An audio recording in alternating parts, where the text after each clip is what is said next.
Salut tout le monde, j'espère que vous allez bien. Dans cette vidéo, on va parler d'aimer sa texture, d'accepter sa texture et de ne pas chercher à faire des choses impossibles pour nos cheveux et pour notre texture.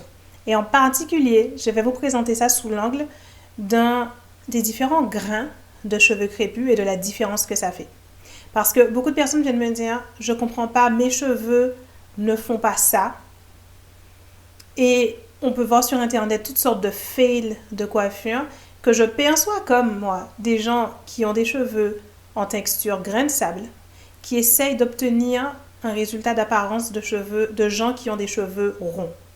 Et on va voir ensemble c'est quoi la différence entre ces deux textures et à quoi on peut s'attendre en termes de résultats de coiffure ou de style, etc. en fonction de quel type de cheveux crépus on a. C'est parti.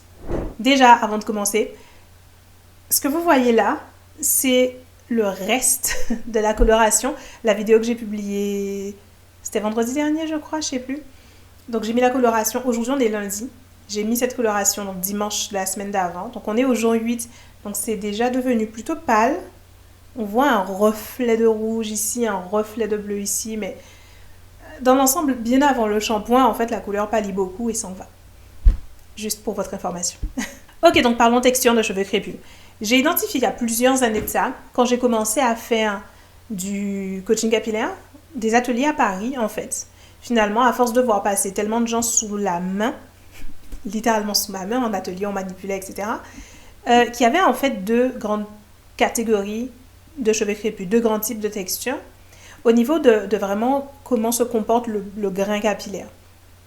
Et je l'ai découvert en atelier parce que jusqu'ici dans ma vie, je n'avais connu que des personnes qui ont un grain comme le mien, c'est ce que j'appelle le grain en grain de sable, la texture crépue en grain de sable.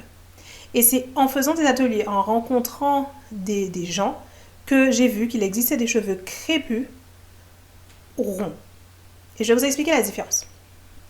Concrètement, le cheveu crépus en grain de sable est un cheveu qui n'est pas un cylindre. Quand on pense à un cheveu, si on l'imagine aplati, droit, spontanément, on a en tête un cylindre parfait. Donc un cheveu rond et hop, cylindrique.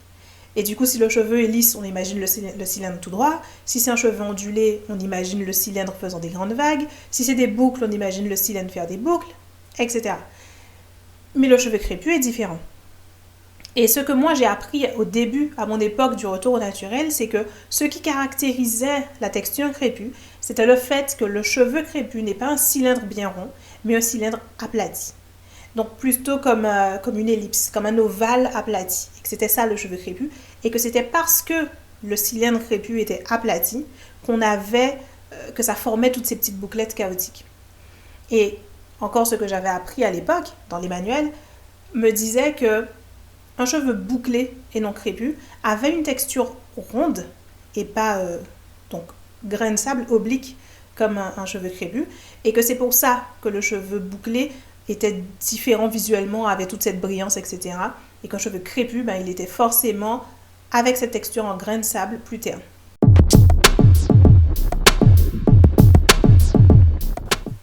Terne est une des caractéristiques en général aussi du grain de sable. Et j'ai cru ça pendant longtemps. Et vraiment, si on prend un cheveu, on le met tout droit et qu'on découpe comme ça, je vais vous montrer la différence vraiment, c'est que le cheveu rond, que j'appelle rond, on verra un cercle. Si on coupe le cheveu tout droit comme ça, on fait une tranche et on regarde, on verra un cercle parfait. Et sur le cheveu en grain de sable, si on fait une tranche, on découpe tout droit et qu'on regarde, on verra un ovale. Et ça fait une immense différence. Parce que le cheveu qui est en ovale n'a pas la même épaisseur tout le long du brin.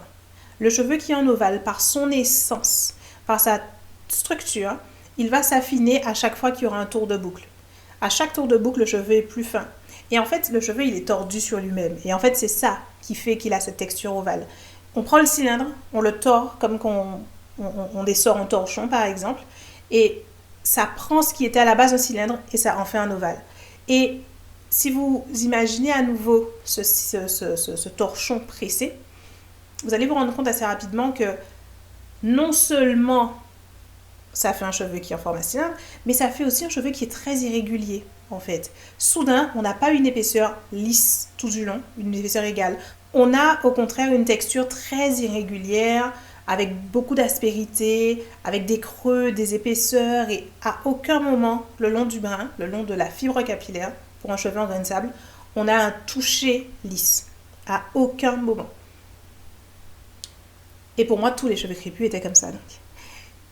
Et je démarre, je fais des ateliers, je vois venir des gens, et je me rends compte en fait qu'il existe des gens dont les cheveux sont crépus. Et quand je dis crépus, c'est qu'ils ont l'air crépus, c'est qu'ils vont avoir, si on les démêle entièrement, ils vont faire quelque chose, un afro, quelque chose de nuageux. Les bouclettes sont minuscules, ce sont de toutes petites bouclettes, pas les boucles visibles des cheveux bouclés. Ce sont des cheveux crépus sous tous les autres aspects. Sauf que la fibre capillaire est ronde, n'a pas cette forme oblique, il n'y a pas cette torsion sur le cheveu. Ça existe. Et c'est possible que vous fassiez partie de ces gens. Ou c'est possible que vous passiez partie des gens comme moi qui ont plutôt la texture en grain de sable. Et ça fait une immense différence. Immense. Immense. Prenons la youtubeuse capillaire la plus populaire du monde, Naptual85. Elle a une texture ronde. Ça se voit parce que ses cheveux sont brillants quasiment tout le temps. Le seul moyen pour que ses cheveux ne soient pas brillants, soient ternes, c'est si elle les laisse sans hydratation pendant des jours et des jours. Genre vraiment, ils sont en dèche. Et là, ils vont commencer à développer éventuellement un aspect terne. Mais dans l'ensemble, quand elle est sous la douche, qu'elle mouille ses cheveux, etc., c'est un cheveu qui a de l'éclat. Et c'est normal, la surface est lisse, donc ça reflète plus naturellement la lumière. Et il y a plusieurs autres caractéristiques, on va les voir tout à l'heure. Mais déjà, juste visuellement, pour que vous fassiez la différence, je veux que vous visualisez Naptual85 et l'éclat de ses cheveux.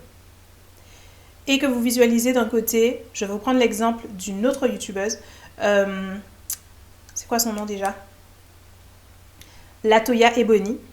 Si vous visualisez Latoya Ebony, alors ses cheveux sont un peu plus fins que ceux de Naptual85. C'est très dur de trouver des exemples de personnes qui ont la même épaisseur de cheveux que Naptual85 parce qu'elle a les cheveux vraiment très épais et ça court pas la blogosphère finalement des gens avec des cheveux si épais pour comparer à épaisseur égale. Donc on peut pas comparer à épaisseur égale malheureusement, mais c'est de vous projeter.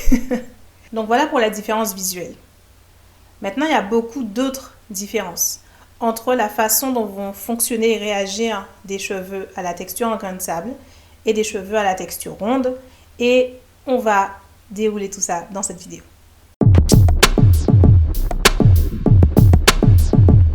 Le cheveu en grain de sable, parce qu'il a cette torsion tout au long de la fibre capillaire, va être un cheveu qui fait beaucoup plus de fourches qu'un cheveu rond. Dans l'ensemble, on va trouver beaucoup de fourches tout au long de la fibre d'un cheveu en grain de sable. Et ça va être normal. C'est pas quelque chose qu'on peut prévenir, qu'on peut empêcher. C'est dans la construction même du cheveu. Et non seulement il va faire des fourches plus facilement, mais les cuticules on va concrètement pratiquement jamais pouvoir entièrement refermer les cuticules. Alors, on peut faire un plutôt bon travail. On peut, par le massage, au fil des années, j'ai développé différentes techniques qui permettent de très très bien masser ses cheveux pour obtenir un certain éclat.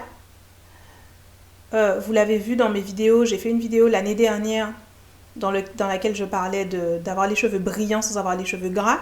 Typiquement, dans cette vidéo, je parlais de ces techniques-là de massage de la fibre qui permet que même quand on a une texture en grain de sable, on peut quand même créer un certain éclat capillaire.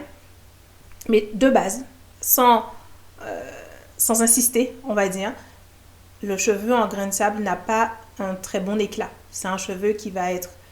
donc les cuticules ne seront jamais parfaitement couchées, donc le cheveu, c'est ce qui fait que le cheveu, ça ait les irrégularités, que le cheveu est plutôt terne, qui va beaucoup plus facilement avoir l'air grisâtre.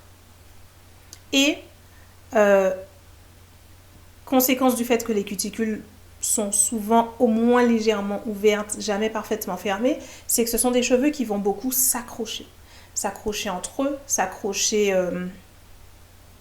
aux vêtements, aux choses, etc. Là encore, il y a moyen d'améliorer ça, et j'en propose beaucoup dans mes programmes, dans la méthode à la folie, mais de base, dans l'ensemble, ces cuticules ouverts comme ça, ils vont vouloir s'accrocher constamment.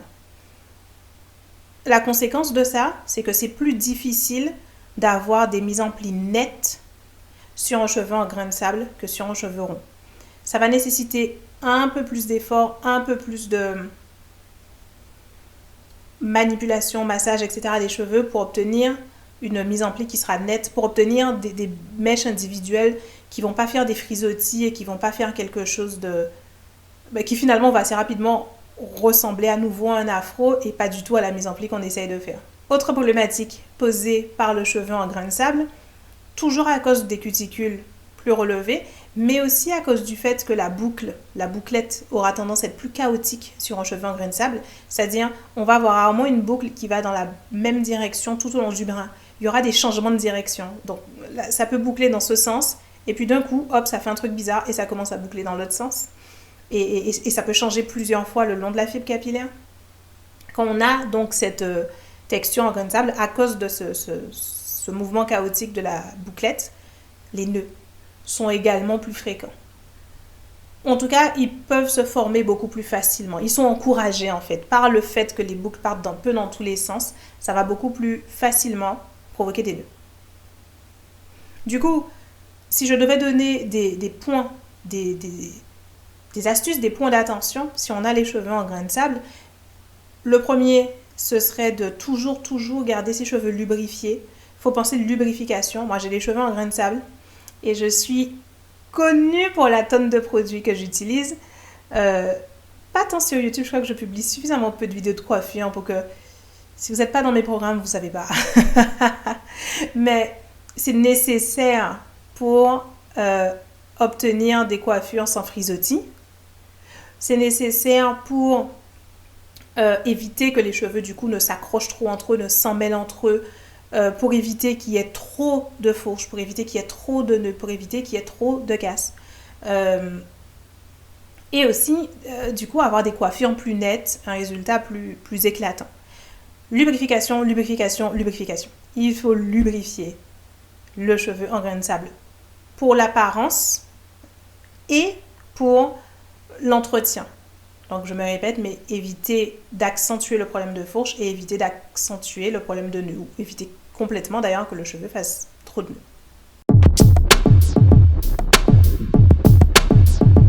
La texture onde a donc cette caractéristique de pouvoir avoir des cuticules parfaitement refermées. A cette caractéristique de pouvoir prendre plus facilement une bouclette qui sera régulière, donc qui ne va pas changer de direction le long en chemin, qui ne va pas changer de direction en chemin, va avoir la caractéristique de faire moins de frisottis naturellement. En revanche, dans les coiffures, une problématique qui peut se poser quand on a cette texture, c'est que on peut presque trop bien séparer les cheveux. Donc imaginez, vous faites un braid out ou un twist out et vous avez un cheveu rond.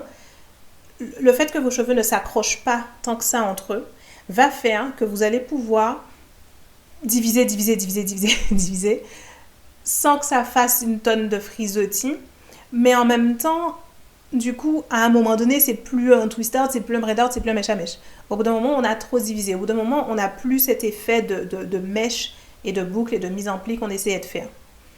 Donc c'est un des enjeux du cheveu rond, c'est de réussir à créer ce mèche à mèche, finalement faire en sorte que les cheveux se rassemblent par paquet pour faire une mise en pli intéressante, que ce soit pour faire un bantu knot out, un twist out ou un braid out, ça va poser un petit problème. Ensuite, l'autre problématique, c'est que là encore, comme c'est un cheveu qui ne s'accroche pas beaucoup, en tout cas sur lui-même, si on ne fait pas attention aux produits qu'on utilise, on peut se retrouver avec un cheveu qui reprend sa forme d'origine plus facilement qu'un cheveu en grain de sable. Et quand je dis sa forme d'origine, je veux dire par là encore, plutôt que de rester dans la mise en pli qu'on a voulu, natte, vanille, etc., il va vouloir reprendre un aspect plutôt mousseux. Vous voyez, plutôt aérien, où tous les cheveux reprennent comme un... Ils veulent redevenir un nuage de coton plus facilement que l'autre texture. Et le problème qui se pose avec le fait que le cheveu va vouloir tendre toujours vers ce nuage de coton, c'est évidemment les nœuds. Du moment où on a nos bouclettes individuelles qui sont activées, qui sont vraiment là chacune dans leur coin, même si on n'a pas ce problème de cuticule levée, même si les cheveux ne sont pas accrochés entre eux constamment, on va quand même avoir par la nature de, c'est une toute petite bouclette finalement très resserrée, on va quand même avoir des problématiques de nœuds et donc de casse. Donc il faut faire attention à ça. Du coup, pour les cheveux les cheveux ronds, la texture ronde, ce que je recommanderais, c'est de, au contraire du cheveu ovale où c'est lubrification, lubrification, lubrification, pour le cheveu rond, ça va plutôt être au contraire d'essayer de rendre plus rugueuse la texture finalement pour que ça s'accroche mieux, que ça tienne en place dans une coiffure. Ça veut dire qu'on va plutôt utiliser du beurre brut, on va plutôt utiliser des laits qui ne sont pas trop fluides. Du moment où le lait que vous avez en main, il est un peu transparent, il est léger, il a un toucher soyeux, ce fameux toucher soyeux. Quand vous regardez la liste sur Aromazone, il y a beaucoup de produits comme ça qui sont publicités en mode toucher soyeux. C'est pas pour vous en fait. Ça peut être bénéfique pour un cheveu en grain de sable. Pour un cheveu rond, c'est contre-productif. C'est contre-productif. On ne veut pas un toucher soyeux. On veut tout l'inverse. Donc vous allez plutôt prendre des produits, donc pas touchés soyeux, plutôt gras, plutôt des beurres, des textures épaisses, pas trop fluides, pas trop liquides, pour encourager le cheveu à former des paquets et à rester en place, rester de la façon dont vous les mettez le lundi matin et pas en repartir vers le nuage de coton. Très beau au demeurant, mais pas conducif de pouce sur le long terme. Vous pouvez savoir quelle texture vous avez, si vous avez plutôt une texture en grain de sable ou plutôt une texture ronde. Déjà, commencez par l'observation, c'est assez intéressant. Observez vos cheveux dans le miroir et observez les deux exemples que j'ai donnés, donc Naturality 5 de l'autre ou la Toya Ebony de l'autre. Et comparez.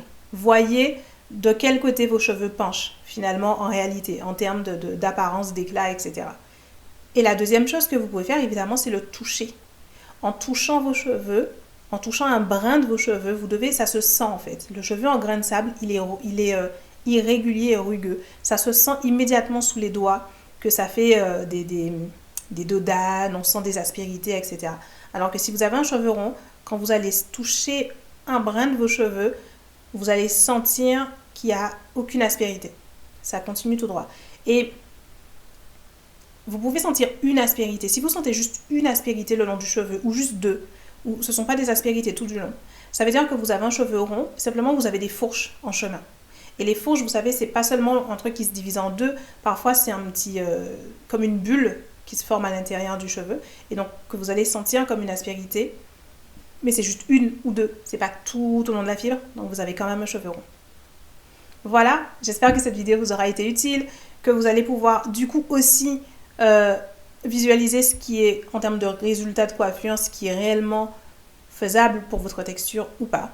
Évidemment, la texture en grain de sable, peut-être que dans la façon dont je l'ai présentée, ça donne l'impression qu'il y a moins de possibilités, mais en fait, je trouve que c'est pas du tout le cas. J'ai une texture en grain de sable et on peut faire un million de choses et il y a une ouverture extraordinaire quand on se donne l'autorisation de tester.